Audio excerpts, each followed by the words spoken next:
All right, welcome in everyone to your personalized dump dive. Glad to be here. Today we're going back to the 1990s. Ooh, okay. To examine the fall of Yugoslavia, a pretty heavy topic, but one that you specifically requested we dive into. All right. And to help us break it all down, we'll be pulling from that 90s podcast, specifically their episode description, titled The Balkan Powder Keg, which already, I mean, that title kind of gives you a sense of what we're getting into here. Doesn't it? Yeah. But I think before we even get into that, I mean, why? Yeah. Why revisit this turbulent period? Why does this matter to us today? Yeah, well, like you said, it's a heavy topic, right? And it's complex. But I think understanding what tore Yugoslavia apart helps us understand a lot of the geopolitical issues we see today and the humanitarian crises that are still happening. Yeah, there's definitely some echoes there. And speaking of echoes, that phrase Balkan Powder Keg, it's stuck around. So today, we're going to unpack how the Balkans became that powder keg, as our source puts it.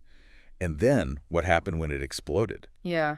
It's interesting, right? That term powder keg, it implies something that's just ready to blow. And that's what the Balkans were, really, even back in 1918 when Yugoslavia was first formed as the Kingdom of Serbs, Croats, and Slovenes. Wow. So like right from the beginning. Yeah. I mean, you're trying to forge this unified nation, but from all these different groups, ethnicities, cultures, and all this historical baggage, too. It's almost like the conflict was baked in from the start. Yeah, it makes you wonder if a peaceful coexistence, if that was ever even possible with all those tensions. Right. Now, the source we're using today really pinpoints the death of Josip Broz Tito back in 1980 as this pivotal moment. It sounds like he was more than just a leader, almost a unifying force. So how was he able to keep things relatively stable for decades?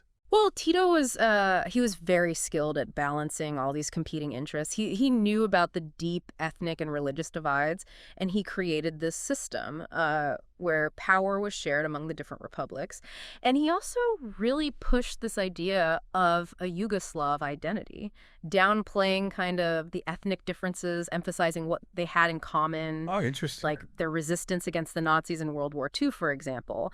He was also a shrewd diplomat, playing both sides during the Cold War, the East and the West, to Yugoslavia's benefit. Wow. It was a delicate balancing act, but it worked for a while. But then when he died, that's when kind of everything unraveled. Exactly. It's like you take the keystone out of an arch, the whole thing collapses. And that on top of a global recession that really hit Yugoslavia hard. Oh, wow. That created the perfect environment for nationalism to take hold.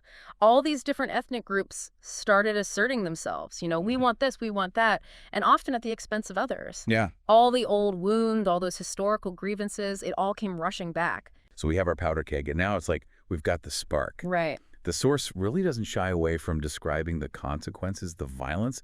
We're talking a series of wars starting in the late 80s and then into the 90s. Just horrific violence, really unthinkable atrocities. And we have to remember, it wasn't just about territory or political power. Right. It was a human tragedy. Millions of people lost their homes. Families were torn apart. Countless lives lost. We started hearing terms like ethnic cleansing and genocide. Again, it's a chilling reminder of what humans are capable of. It really is. And the source mentions a film, Before the Rain, which I believe won an Oscar. Yeah. What can you tell us about that? How did it capture what was happening? So Before the Rain, it's a good example of how art can reflect, even shape how we understand something as complex as this conflict. It's not your typical war movie. It's more of a reflection on the cycle of violence and hatred. It tells 3 interconnected stories, all set in Macedonia, and it shows how these personal relationships, how they get strained, broken because of the ethnic tension. And the way the film is structured, it jumps around in time, and the imagery, the dialogue, it stays with you. It really makes you face the human cost of what happened. It makes it very real. Yeah, and it highlights how interconnected everything is, right? What happened in the Balkans didn't just stay in the Balkans. No, absolutely. It had ripple effects throughout the world. Yeah. The world was watching, horrified by the images, and it started a conversation about, the responsibility of the international community. Right. Should we intervene? Can we intervene? Exactly. And this idea of humanitarian intervention, that nations have a moral obligation to protect civilians, even in another country, that really gained traction during this time. Yeah, it did. And of course, we saw the establishment of the International Criminal Tribunal for the former Yugoslavia, the ICTY. What are they trying to achieve? Well, the ICTY was it was a huge step, the first international tribunal since the Nuremberg trials after World War II. So it showed a real commitment to holding people accountable for war crimes, crimes against humanity. They documented what happened, brought perpetrators to justice, and established a historical record. They also set some important legal precedents in international criminal law. Wow. So from that one nation, Yugoslavia, 7 independent nations emerged.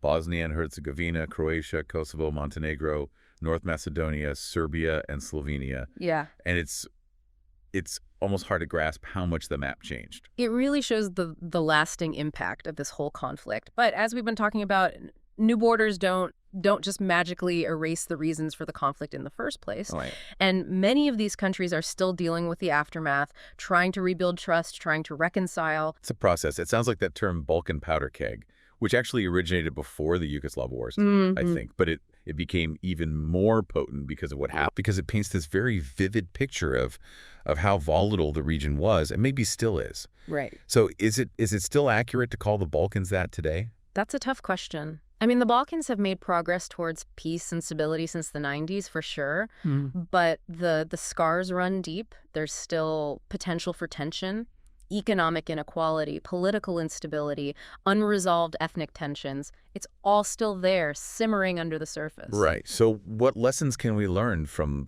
all of this? What should our listener keep in mind as we see similar things happening in the world today? Well, I think the main takeaway is that nationalism, while it can be a powerful force for bringing people together, it can also be used to divide people and fuel hatred. And it reminds us how fragile peace really is, especially in places where you have these unresolved historical grievances, these ethnic tensions. We have to be aware of that. And the Balkans, I think, show us why international cooperation is so important. We need ways to prevent these atrocities and to respond effectively when they happen. The Balkans are a warning, about what can happen when we become complacent. We have to be vigilant always if we want to protect peace and human rights. Absolutely. I think that's a great point to end on. It's a sobering reminder, but a necessary one. Yeah. So to our listener out there, thank you for suggesting this topic. It's been a journey. It has. And I think we all have a lot to think about. A lot to think about. Until next time. See you then.